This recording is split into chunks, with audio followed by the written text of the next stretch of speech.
Welcome to our presentation on implementing group contingencies. Today we're going to go over how to use an interdependent and a dependent group contingency to increase appropriate hallway behavior in the school. So at Halls Elementary School, the school houses grades pre-K through 3rd grade and has approximately 500 students. Teachers report that the students from all grade levels have difficulty with hallway transitions. Students have been known to run out of the building or hide in the back hallway. These behaviors pose a safety concern for the school, and the teaching staff has requested consultation to correct it. The research surrounding group contingencies is extensive. Caravo and Kodak implemented a dependent group contingency for students at risk. They addressed the on-task behavior of students in a summer reading program. In their intervention, the teacher presented a card to the class with a number written on it. An unnamed student then had to exhibit on-task behavior for that specified number of intervals. Only the teacher knew who the student was, and if the student was on task for the specified number of intervals, then the whole class received reinforcement. If the student was not on task, then no one received reinforcement. The results from the study show an increase in on-task behavior. DeHaas, Fisher, and Cog also used a dependent group contingency to teach appropriate hallway behavior. They did this by splitting the class into 2 teams and having a mystery walker on each team. None of the students knew who the mystery walker was, and that made them more motivated to behave appropriately. If the mystery walker transitioned through the hallway appropriately, the whole team received reinforcement and the mystery walker was named. The results from this study show an increase in their appropriate hallway behavior. Hartman and Gresham also compared an interdependent and a dependent group contingency. They did this through the use of the good behavior game. So what they did was the class was split into 2 teams, and the teacher took a frequency count of the disruptive behavior and marked the whiteboard with a tally anytime a student engaged in a disruptive behavior. Each of the teams had a captain, but the captain was unknown to the students. During the game, the teacher separately tracked the behavior of the 2 team captains. So she did that with the use of like a golf counter. For the team that won, the captain was named and the whole team was reinforced. The results from the study also show a decrease in disruptive behavior as well as an increase in on-task behavior. Little and O'Neill conducted a meta-analysis of the use of group contingencies. So they took 50 studies that document the use of group contingencies in a classroom setting. The findings from their analysis show that group contingencies are effective when used in a classroom, with interdependent being the least effective of them all. The researchers looked at studies that targeted a variety of behaviors, so that means that not only is there evidence that supports the use of a group contingency, but that evidence is easily generalized to academic as well as behavioral issues. Finally, Naylor, Camps, and Wills wrote an article on the use of interdependent group contingencies to increase on-task behavior in a classroom. They used a token system. The students earned points for remaining on task during the last hour of their day. Then the students were able to cash in the tokens that they earned for treats like candy or a small toy. Their results proved that using an interdependent group contingency is indeed an effective behavior change tool. Now we are going to discuss the implementation of the interdependent group contingency. This contingency requires all members of the group to meet a specified criterion before reinforcement is delivered. The intervention we are promoting uses a token economy system to encourage appropriate hallway behavior. It is a school-wide contingency in which classes compete against each other to be able to choose from a menu of reinforcers. Each teacher will carry a bookmark as a visual reminder to maintain appropriate hallway behavior.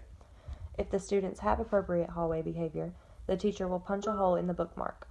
When the students get back to the classroom, they will be able to add a star on the board in their classroom in place of the hole punch in the bookmark. Each class can earn 1 star each time they make a high traffic transition in the hallway if they maintain appropriate hallway behavior. Each trial begins when students are making transitions during morning, lunch, and leaving time. Each class is allowed 2 warnings per transition. After 2 warnings, they cannot earn a star. At the end of the week, evaluations will be conducted to determine which class had the highest number of stars. That class will be able to choose from a menu of reinforcers, such as a pizza party, watching a movie in the classroom, or another motivating reinforcer. Next, we will discuss randomized dependent group contingencies. Our team is proposing to implement 2 group contingencies for Halls Elementary. Miranda just explained the implementation for the interdependent group contingency, and I will be sharing details for the second. A randomized dependent group contingency allows for immediate reinforcement after meeting a specified criteria. Since access to the reinforcement is dependent on an individual or a few members of the group, these chosen individuals are motivated to perform well for the whole group. In our specific randomized group contingency, the teacher will divide the class into 2 groups. This can vary depending on the class. For example, it can be 1 line of girls and 1 line of boys, or the teacher can split up the groups alphabetically by first name. Then, the teacher will place the names in 2 bags according to the assigned groups. Each time the teacher prepares to walk with the classroom in the hallway during one of the busy transition times, she will pick a name from each bag. The 2 names that she picks out of the bag will be the mystery walkers.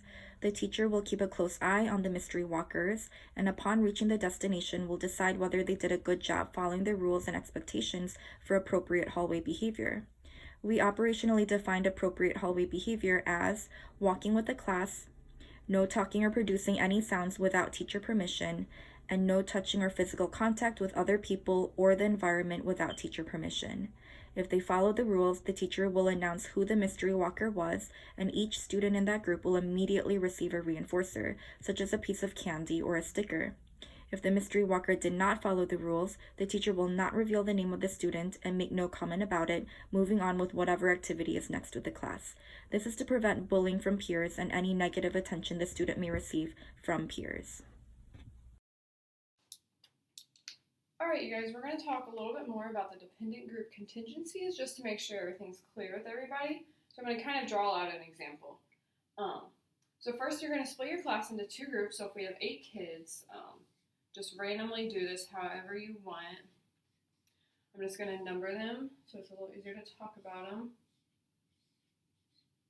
Okay, so once you have your 2 groups, you're going to randomly choose one person in each group to be the target student that you're going to want to watch during this particular transition time. So let's say that we chose student 2 to be one of the target students, and then student 7 to be the other target student for each of the groups. So there's one target student for each group.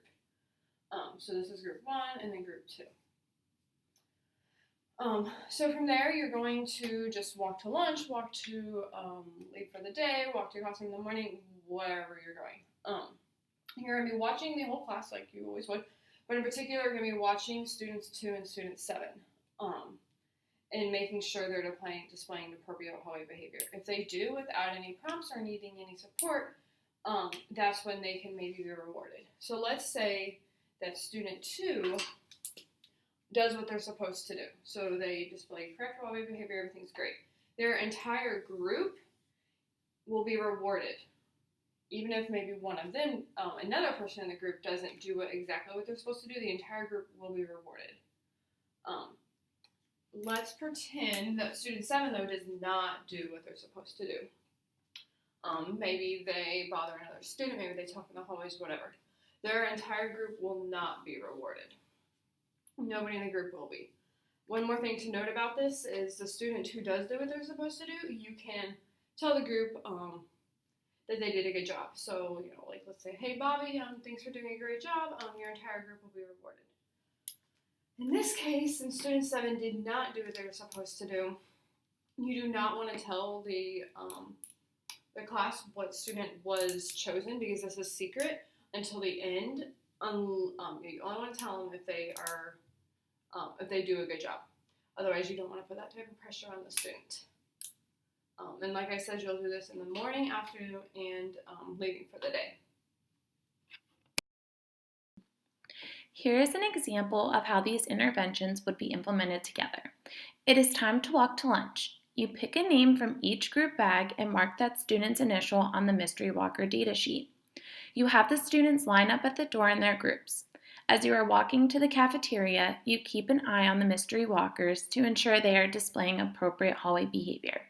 The class displays appropriate hallway behavior during the transition to the cafeteria. Once you reach the cafeteria, you give the class a hole punch in their card for displaying appropriate hallway behavior. You also identify the mystery walkers to the groups and give all students in both groups either a piece of candy or a sticker. You would then mark yes on the mystery walker data sheet and place a star on the classroom board for the transition. You would also mark the number of stars the class earned during that transition on the star data sheet.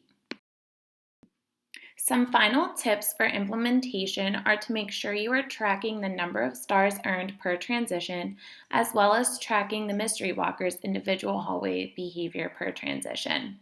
Be sure to check data frequently to review the effectiveness of the interventions, and it is also important to review the interventions frequently to ensure all teachers and hall monitors are giving out stars for appropriate hallway behavior.